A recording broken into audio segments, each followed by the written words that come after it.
Councilmember Khamis. First, I want to thank staff for working so hard and everybody who came out to come and educate us on this. Thank you very much for taking the time out of your day to come here. I look at this as a new business venture and something that the city has zero experience in. We absolutely, even with all of your testimonies, may not know all the pitfalls. And quite frankly, I don't know what our city's actual goals are with this new business venture. Every time somebody gets into a business, I think it really behooves those people who are entering into a business to know what their goals are. How do we keep a customer? How do we attract customers? How do we keep competitive? And then how do we not defer from our mission? How do we not get distracted from our mission? And those are the questions that I want to pose to City Council before we make a decision like this. As the mayor said, he enjoys solar. He's not going to be a customer. Why? Because he already has solar. And every time somebody puts up a solar panel, we're going to lose a customer. Would anybody concur? I mean, that's the way I see it. We have a lot of solar customers. Why would anybody stay? And well, if they're customers, then we're not making very much money off of them, is because they're going to use their own solar power first, if I'm not mistaken, right? So we may end up losing some money from that customer because they're only paying us for the use of the electrical power grid, which we have to pay back to PG&E in our case, not in Santa Clara's case, but in our case, we would have to use PG&E's lines, right? Am I correct? We wouldn't get a whole lot of money from somebody who has a solar roof, correct?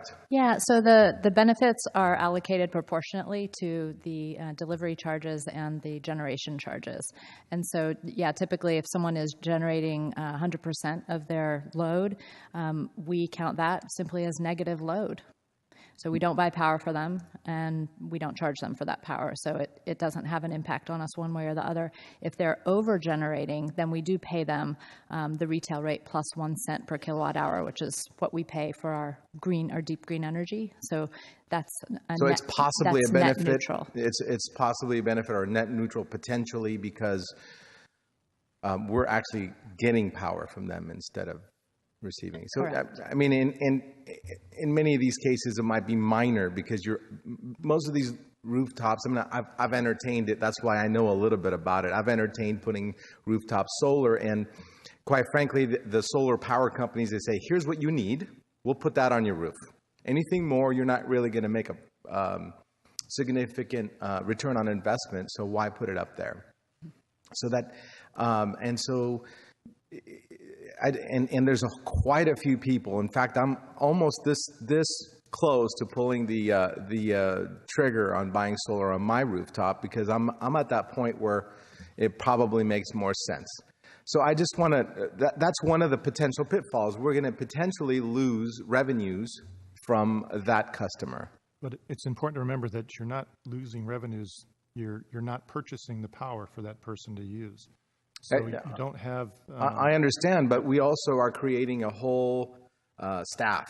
Whenever we create a business, we actually have to hire people. As Santa Clara said, can you bring up the slide where you had the number of people that have been hired for the city of Santa Clara? Yeah, while you're pulling that up, I'll make one comment that relates to the topic that you're on. One thing that we experienced when we expanded into the city of Richmond after just serving Marin County, the city of Richmond is a low-income community where there's less access to rooftop solar. We actually found the community of Richmond had a higher enrollment rate in our deep green product than any community in Marin. And we think that's partly because of pent-up demand for green energy energy in a community where folks can't afford to put solar on their roof. Paying $5 a month for a deep green product is a lot more affordable than solar panels. So we see the option of solar is great for folks that have it and can afford it. And as Cordell mentioned, it doesn't have an impact on us one way or the other. But for folks that can afford to put solar on their roof or that are only generating part of their need on their rooftop, there is a real benefit because you can make that energy green also.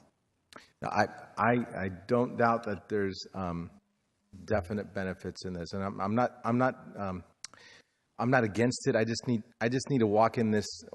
If we're going to walk into this new line of business, I want us to walk in sober and understand what potential pitfalls that we do face.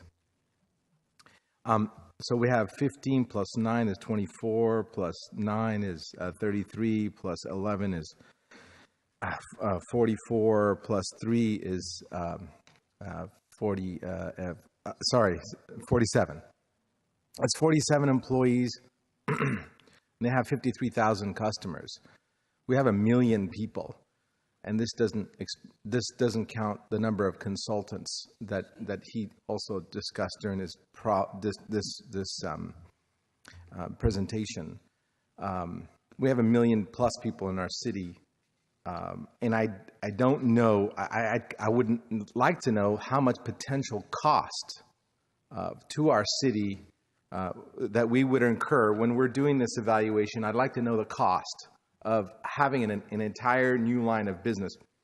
I think it might be helpful, in this case, Councilmember Khamis, to recognize we are talking about apples and oranges. You're referring to a full utility operated in the city of Santa Clara as opposed to CCA, which is what the other three entities are represented here. And so certainly what you're raising may be a good question for John, but it's not going to apply to the city. Well, I just want to know what will apply to the city. I'm using it as an example because that's the only example of the number of employees that was presented. And I don't have anything to gauge how many new employees that we would need to manage this type of program. And that's something that I'm asking staff when they're looking into. They asked us for questions, and I'm giving you questions. You know? and I knew, I was confident you'd come with some. So for Silicon Valley Clean Power, the other CCA in Santa Clara County is forecasting about 18 to 20 FTEs. I think a good analogy, though, is there's San Jose Water Company, and then there's the San Jose Municipal Water System. San Jose Municipal Water System continues to have rates lower than San Jose Water, and we provide exactly the same service. Again, it's great. I know that we've had some success with the water companies, and I don't know what happened to San Jose Water and why they were split off from us, but that's another discussion for another time. I just wanted to get if your department can come up with an estimate of what we would need, because we have 1 million people and we're going to be getting phone calls and as to, hey, my bill is too high. As you know, our garbage rate, our garbage billing system now is being done by the county tax assessor, and we still have customer service being done. But I just want to know what kind of model we're entertaining for our billing system, for our customer management system, how much it will cost to have the software intelligence for the billing of all these systems.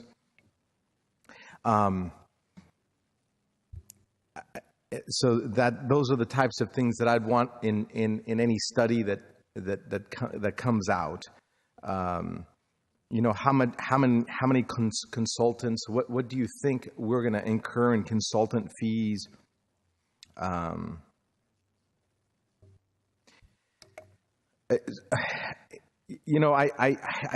looked at some quasi information from PG&E, and I'm not sure if it's accurate or not. But if our goal is to do more renewable energy, if that is our goal, if our true goal is just doing renewable energy, why can't we just push PG&E to do more renewable? Wouldn't that be the easiest?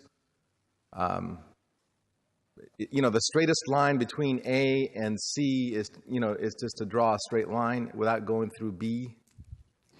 Yeah, thank you. Those are great questions, and we'll ensure that our business plan provides a high level of detail around all of those questions. But certainly, some of the questions will lead us to options in terms of how we might set up the utility. The reason that it's challenging to direct PG&E is that the City of San Jose doesn't control PG&E, so they're regulated by another entity that has that discretion. And so when we think about the goals for San Jose Clean Energy, the goals will be something that council will need to decide. The goal could be to provide more renewable energy. It could be to provide more renewable local energy. It could be simply to have control over the programs. It could be all of those. But those are things that we will bring to council in the February-March timeline with that supplemental detail around what the financial considerations and staffing considerations would look like. Yeah, thank you. And it's really important to me to know the goal and the mission of this new business, because if we are talking about subsidizing cars, solar cars that are electric, that might not be as appealing to me. Potentially, I know that it's a great sub-benefit of what other cities are doing, but it wouldn't motivate me necessarily to do something like this. And so how do we deal with mission creep, if you will? Because all of us up here are potentially looking at this as a potential cash cow coming in. And I'm being quasi-serious because I think a lot of us are thinking, oh, wow, we're going to control PG&E. We're going to control our own rates. We're going to be able to charge whatever we can and do with the things that we want to do. So I'm afraid how to deal with mission creep and how it's going to affect our customers. So I'd like to have something in place to control mission creep and what we could do with the money that is generated from these things. I'd like to have like some seriously solid restrictions. Certainly, those will be some of the policy decisions that council will make. The Environmental Services Department is predominantly an enterprise-funded department, so we're used to pulling out our shields to deflect ideas that might take us off course. So those are common discussions we have as we start to veer away from the original intent of the funds. Also, when we're doing when I've opened my 3 lines of business, I've always looked at when do we break even, do an analysis of upfront cost. Of course, I know that you're doing that. When do we break even? What is the best case scenario? And I want to know what is our worst case scenario. Everybody starts going solar roof. Everybody starts going back to PG&E. I want worst case scenario, and I want to be clear. I don't. Everything I heard was rosy here, and I'm very cautious when I hear overly rosy scenarios. I just, the back of my hair starts to stand up, and I'm thinking, wow, everybody likes it. There must be something wrong, and I don't know what that is. But I just want to have a best case scenario, worst case scenario evaluation. When do we break even? What will happen if we lose money on this deal? Lastly, if you could bring up that slide, if you can. Actually, I have a couple more questions about Marin County's clean energy, where you had the different products that people could buy into.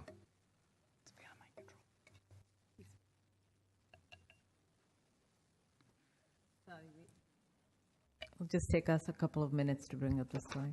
Okay.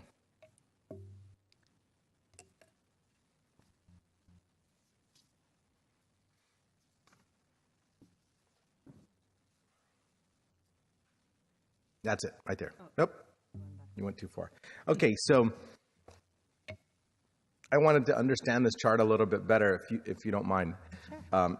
So the people on PG&E are currently at 30% renewable.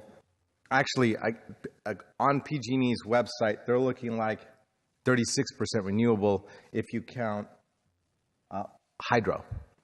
Are we counting hydro as Renewable doesn't, hydroelectric power doesn't qualify as renewable in the state of California, but that is considered carbon-free. carbon-free? Okay. To me, it's green. All right. So PG&E does 30. If you were on this MCE light green, are you paying more than PG&E? No, you're paying less. Less. Okay. So if you're on MCE deep green, are you paying more than PG&E? It depends on your which rate class you're in, but on average, you're paying slightly more than PG&E if you're in deep green. And then if you're an MCE local SOL, you're paying a percentage. Do you have any kind of idea of how many percent you would be paying? You're paying 20% more than 20. a deep green customer. Okay, and then local SOL is even more than 20%? No, local SOL is 20% more than deep sorry. green. And deep- The one thing that's unique about local SOL, it does come at a very steep premium. And it's not for a lot of customers. It's for customers that want a local project to be tied to their energy, but it is a fixed cost for 20 years. It never will increase for 20 years. And I'm thinking about this myself. Why would I want to pay 20% more instead of just buying the solar panels and maybe even financing them? Yeah. If you are a renter or if you have trees over your roof, Thank you. you might want the local SOL because you can lock in your power supply cost for 20 years. Excellent. Do any of your cities or regions require living wage requirements for all their? In the city of San Jose, we have local living wage requirements for anything that's being purchased by the city. Yes, we do. All of you do? Yep. Santa Clara? No, we don't. Okay. And I forgot what city. I apologize. Sonoma, right? I'm not aware of any living wage in Sonoma County, but for all of our projects, we do have to pay prevailing wage. Prevailing wage, but that's not living wage in San Jose. And are you guys under any project labor agreements? Yes, the majority of our renewable projects in California have been built under project labor agreements. All of the large ones have. Some of the small ones are too small to fall under a PLA, but with those we do use prevailing wage labor. Let me ask this: if the objective for San Jose is to increase customer choice for clean energy or whatever, can this also be accomplished by expanding the current utility direct access program, which allows customers to choose their own energy provider? Direct access is actually capped by the California Public Utilities Commission. And so commercial customers interested in direct access would apply, and then there's a lottery when there are openings. But what about residential? Is it available to them? No. Okay.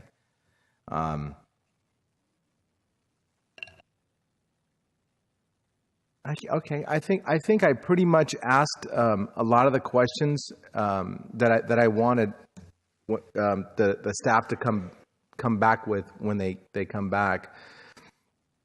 One of my only hesitations is, being in the business world for more than 20 years, you have right now PG&E and you have the customer, and it's a straight line. Whenever you put somebody in the middle of a straight line, you're adding a third party and a potential for higher costs. And I know in some cases you've been able to reduce some of the costs. But as soon as there's more competition for contracts, for contracts like if we're all vying for the same clean energy contracts or clean energy producers, the cost will go up, and somebody will have to eat that cost. So I am extremely sensitive to the fact that this could potentially, and I would say more likely than not, drive up pricing for everyone, and not just for clean energy, but it may cause, for example, PG&E to take a look at how much they charge for usage of their lines and transmission services. if they're losing profit on one end, they're going to try to make it up on the other, is my fear.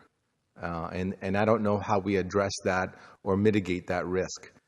But that is one of my biggest fears. And then we're going to end up living with an escalating an escalating price without very little control. And those are some of my fears, is all I got to say. And I'm hoping that we can work through these items and we can get some feedback that will make me feel a little more comfortable about pulling this trigger. So thank you, staff, and thank you, everybody, for coming down here today.